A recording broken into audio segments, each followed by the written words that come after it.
Mes amis, bien le bonsoir. Il y a des forces qui se donnent beaucoup de peine pour plonger le monde, pour nous plonger tous dans une troisième guerre mondiale. D'ailleurs, si vous regardez l'effort qu'ils se donnent, ceci nous donne peut-être rétrospectivement une idée sur comment on a lancé la première et la deuxième guerre mondiale. D'accord? Ça vous montre un peu comment les guerres sont fabriquées. Alors, si vous avez suivi l'actu ces 30 dernières années, vous avez vu comment on a lancé la guerre en Afghanistan et en Irak et dans d'autres endroits. Si vous avez suivi, vous n'avez aucun doute à ce stade comment les forces de la guerre sont là. Il y a des forces de mal dans notre monde. Et ces forces-là font tout ce qu'elles peuvent pour précipiter les nations les unes contre les autres, allumer le feu et voir des millions de gens y périr. La semaine dernière, on a fait sauter, ou la semaine d'avant, on a fait sauter des pipelines de gaz, un sabotage. Hier, on a frappé un pont sur la Crimée.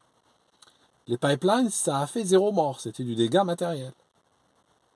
Le pont sur la Crimée, ou le pont de la Crimée, il y a eu 3 morts civiles, avec les médias occidentaux, y compris britanniques, qui se félicitaient, qui ont pondu des articles vomitifs, des articles où ils étaient excités de la situation et ils étaient très contents que ça nous rapproche encore d'une guerre mondiale. Alors, ce qui m'inquiète aujourd'hui, je vais vous dire, ces forces-là ne vont pas s'arrêter. Ils ne vont pas faire sauter donc les tubes et le pont et puis s'arrêter là. Ils vont aller crescendo, c'est clair. Donc je suis très inquiet que par exemple la semaine prochaine ou celle d'après, on ait des attentats de plus grandes ampleurs. Des attentats qui pourraient par exemple toucher des infrastructures civiles et tout ça, ça pourrait être des avions, des navires, des villes et tout, et causer beaucoup de morts. Pour forcer la Russie à réagir, à répondre. Et à ce moment-là, ça donnera encore une possibilité d'escalade que beaucoup applaudiront. Et vous voyez comment on est en train de pousser le monde dans cette direction. Alors, plusieurs choses que j'aimerais vous dire. Si jamais il y a une guerre qui se déclenche, et qu'on vous mobilise dans votre pays, en vous disant allez protéger votre nation et tout ça, moi je vais vous dire un truc. Je suis très franc là-dessus. Le conseil que je peux vous donner, c'est déserter. Oui, vous avez très bien entendu. Déserter. Partez, laissez-les envoyer leurs enfants. Ne mourrez pas pour eux, ça ne vaut pas la peine. Ne mourrez pas pour la guerre d'un sénile américain, ne mourrez pas pour la guerre de Macron, ne mourrez pas pour la guerre de l'État profond américain, je vous le dis tout de suite. Si vous voulez des médailles, si vous voulez des breloques, des drapeaux, il y en a sur eBay. C'est pour une somme très modique, vous pouvez acheter des médailles de toutes sortes. De toute façon, quand ils lancent une guerre, ils en impriment 13 à la douzaine, ces médailles-là, ils nous reçoivent des cartons, vous pouvez les secouer, il y a des breloques à l'intérieur, ça fait du bruit, et on vous les donne en échange d'un œil, en échange d'une jambe, ou même des fois en échange de votre propre vie. Je peux vous dire, ça vaut pas la peine. Vous n'avez pas envie de regarder ce que l'Europe a fait. L'Europe, je vous donne un truc, je vous donne juste une idée pour essayer de...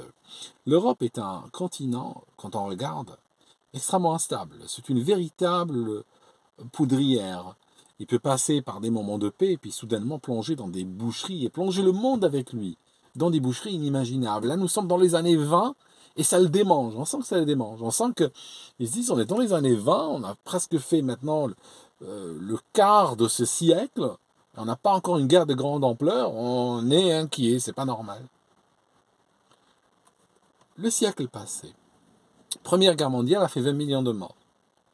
La Deuxième Guerre mondiale a fait tellement de morts qu'on a même du mal à trouver un chiffre officiel qui tienne complètement la route. On dit entre 75 et 85 millions de morts. À 10 millions près, tellement c'était une horreur que le bilan est donné à 10 millions de morts près. Okay, pour vous dire. Mettons 80 millions. Mettons 80 millions. Première 20, deuxième 80 millions, ça fait 100 millions juste sur ces deux guerres-là. D'accord? Je ne vais même pas inclure les autres, les petites et moyennes et tout ça qui ont été lancées avant et après.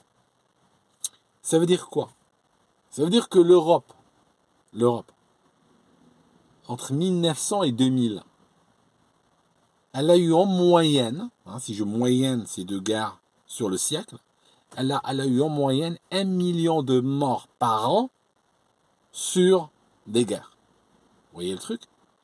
1 million de morts par an, pardon du peu. Et aujourd'hui, ces mêmes démons sont en train de les démanger.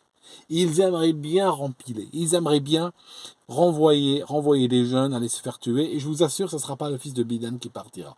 Ça, je peux vous le garantir. Il ne va pas envoyer leur fils, ni les enfants des députés, ni rien du tout. Vous partez, vous crevez, vos parents reçoivent un drapeau et une breloque, et pendant que ces gens-là feront du business. D'accord? C'est tout. S'il y a une troisième guerre mondiale, je peux vous garantir qu'il y aura une quatrième. S'il y a une troisième, si on n'est pas tous morts à l'issue de celle-ci, je vous donne encore 10, 15, 20 ans et repartira encore. Et ça voudra dire que, très vraisemblablement, que l'Europe s'est inscrite dans un cycle de boucherie perpétuelle. Qu'il n'y aura pas de paix jusqu'à la fin des temps, jusqu'au jour où ils feront tout sauter. Voilà, un petit peu là, ce qui se passe aujourd'hui. Alors, peut-être un conseil que je peux vous donner. Essayez de chercher une seconde nationalité. Il y a des moyens, il y a des possibilités. Ne dites pas, ah non, j'ai pas. Il y a des moyens. Il y a beaucoup de, si vous regardez, il y a beaucoup de pays qui offrent leur nationalité sur un investissement. Par exemple, la Turquie, 500 000, l'équivalent de 500 000 euros bloqués sur un compte, l'équivalent de 500 000 euros, c'est pas grand-chose. Je les ai pas. Je suis en train de dire, 500 000 euros, c'est pas grand-chose. Je sais que c'est beaucoup d'argent, mais beaucoup de gens ont ça.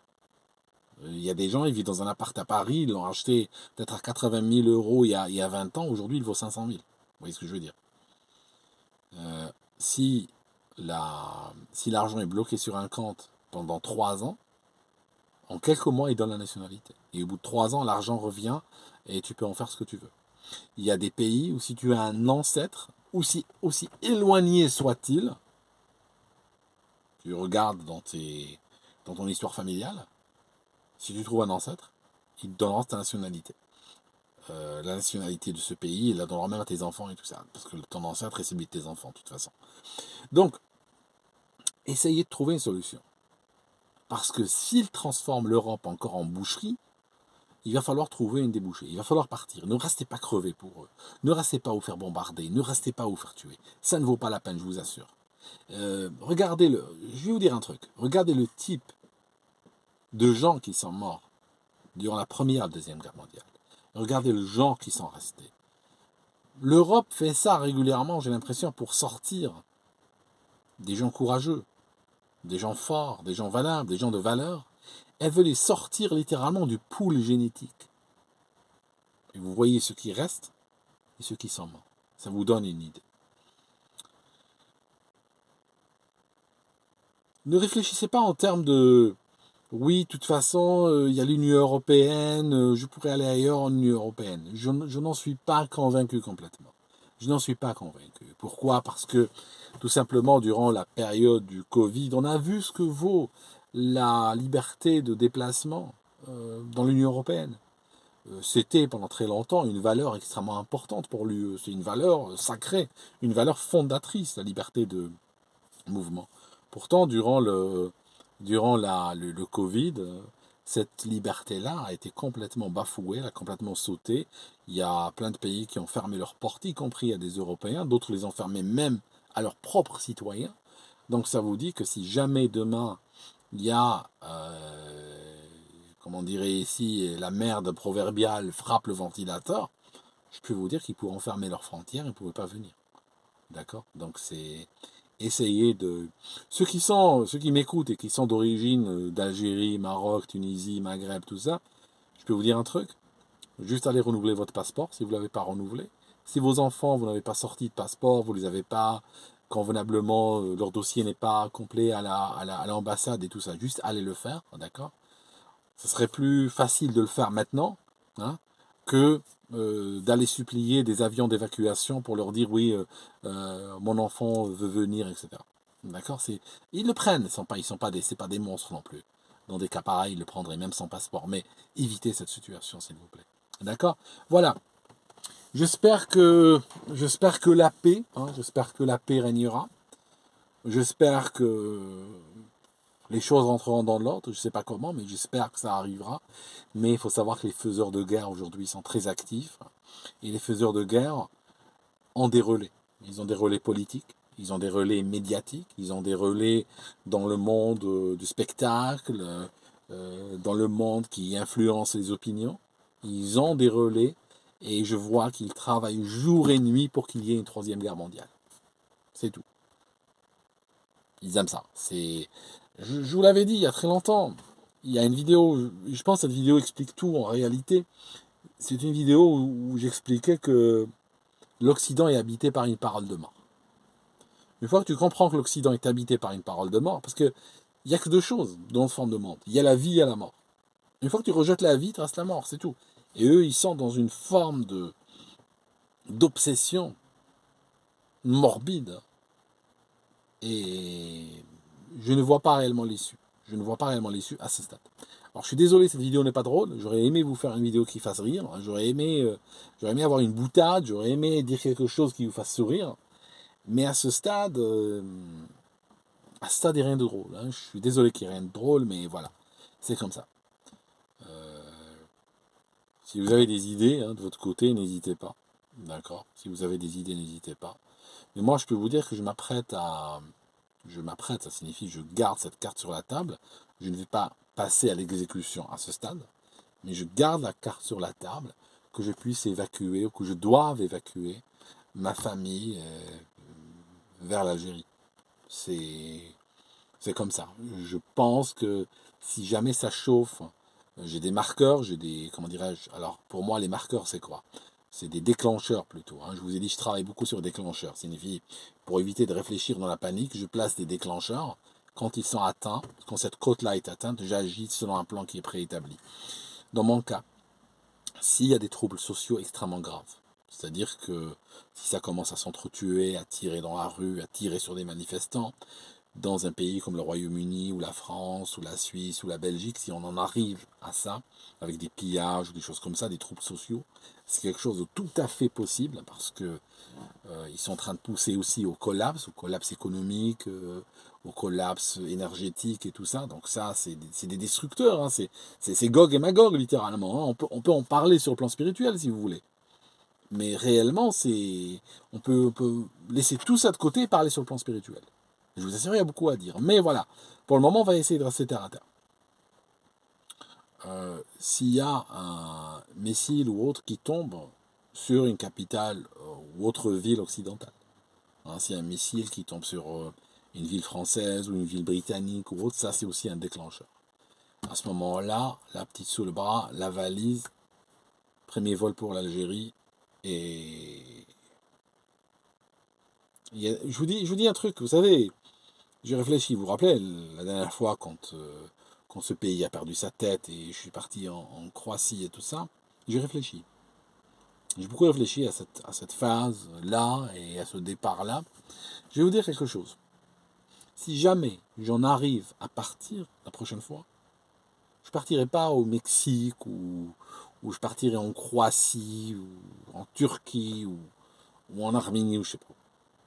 Si je dois partir cette fois-ci, je partirai dans le pays de mes ancêtres. Et il est vraisemblable que je n'en reviendrai jamais. Ça signifie, je considérerai que mon immigration, que mon choix de partir vers des pays animés par une parole de mort était une erreur. Et ça ne pouvait être que une erreur et ça ne pouvait que mener à l'échec. Je rentrerai chez moi, dans le pays de mes ancêtres. Et je vivrai comme je pourrai. Je ne sais pas de quoi, ni comment, ni... Je verrai. Je verrai. Et plus jamais, je ne réfléchirai à repartir ou quoi que ce soit. J'aurais peut-être jamais dû partir en réalité. Voilà mes amis. C'est comme ça. C'est comme ça et cet Occident est en train d'aller d'une folie à l'autre. D'une folie à l'autre. Vous l'avez remarqué, ça fait longtemps quand même qu'on en parle. D'une obsession à l'autre.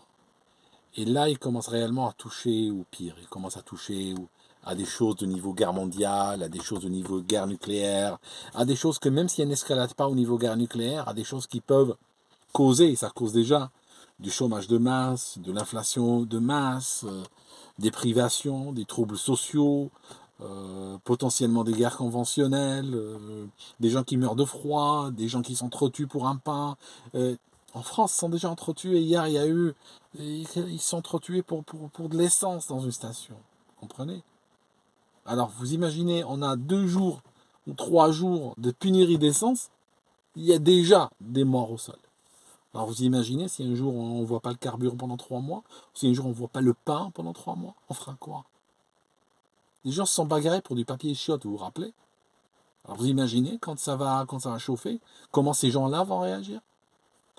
Enfin, je ne sais pas quoi dire ou quoi faire. Juste, je ne sais pas, qu'une bénédiction arrive d'une autre galaxie et que tout ça, tout ce cauchemar s'arrête. Merci mes amis, et puis on se voit dans une autre vidéo, plus heureuse j'espère.